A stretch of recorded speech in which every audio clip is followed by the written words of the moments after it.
When the doors closed on the plane from Indianapolis to Las Vegas, Adam Stampley was excited. It would be his first time visiting the UBC's International Training Center and a big step in his career with the Carpenters. But that excitement ended when he received a frantic phone call from a police officer.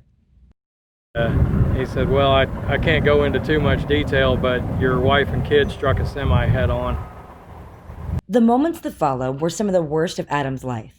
The officer said his wife and daughter may not survive. The flight crew couldn't stop the plane. He had only a minute or two to make a phone call before he lost signal. So he called a friend, then set on a flight for 4 grueling hours, wondering if he still had a family to go home to. When the flight finally landed, Adam got an update. One of his wife's kidneys was destroyed, and the other was failing. She was bleeding internally. Her femur was broken in half.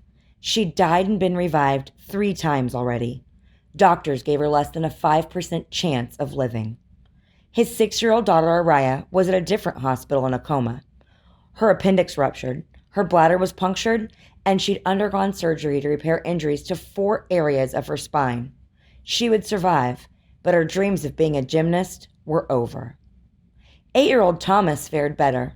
He broke 3 ribs and fractured his finger, but remembered the entire accident and was scared. Adam boarded another plane to get back to Indianapolis. It took a total of 12 hours before he saw his wife, and days until he was able to see his kids. At the hospital, his wife's condition was grave. I had to make 2 plans, the plan for if she made it and the plan for if she didn't make it. And neither one of those was easy. Seeing his daughter wasn't much easier. I couldn't even walk in the room. I walked by and I saw the neck brace, I saw the cut on her head, and I didn't see the rest of the injuries, and that was enough to put me down. Why? Why? Yeah. Because you don't want to see your youngest, I mean, that's my baby. You don't want to see any of your kids like that, but it was hard. Despite the odds, Erica survived. Thomas was released 2 days after the accident, and Araya 2 weeks later. To help with expenses, Local 133 raised money for the Stampleys through their Carpenters Caring program. Carpenters Caring raises money for IKRCC members during times of crisis. With help from members and locals all over the council, they've raised over $8,000. Since its founding in 2017, Carpenters Caring has helped 3 families in their time of need. And now, that help is extending beyond Local 133.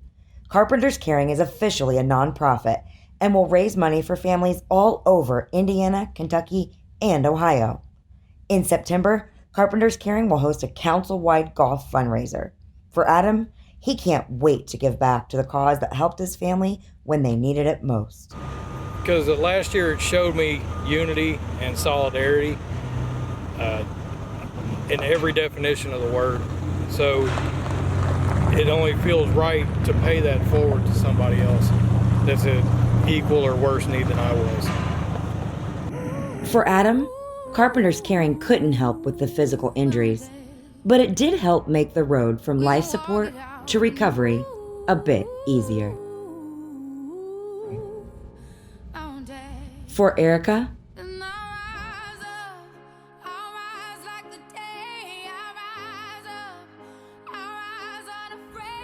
and Araya,